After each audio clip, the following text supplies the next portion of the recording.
So now that they got you all confused and all out of campus, all out of sorts, this is where the blackmail, the blacklisting, and all of that come into play. This is where, for the longest time, they hold an emotional hold over you, such as the trauma bond. This is why you're going to have such a hard time with it, as they do not. Their relationship to you is shut off like a light switch, whereas your relationship to them was loving and was wanting to go in other directions, not knowing that these things were happening. So they violated your trust completely. And so this is where their aim is to collect on your vulnerabilities so that they can either hold them over you or twist them into smear campaigns or to use later in word salad or abusive other tactics. So these smear campaigns are especially going to help them in times where you're really hard pressed and you're really seeking out for help, aid, and support and love that you should be able to get. Especially coming from those that are suggesting to be of a helpful source.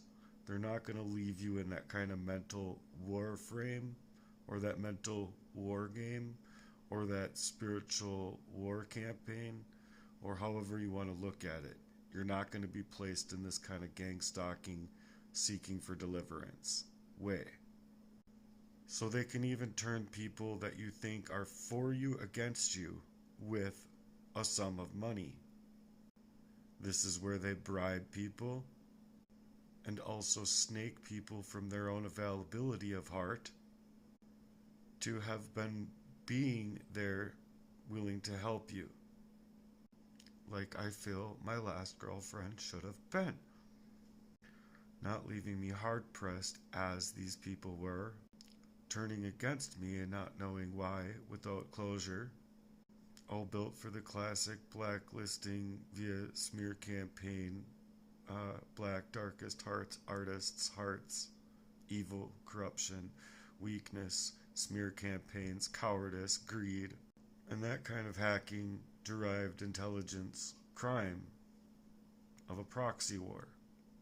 Which leads us into 10, which we'll talk about further in this next section. But this was to prevent you from flourishing. You wanted to be blooming like a flower in life. And these people broke in spiritually into places they should have never had been, succeeding in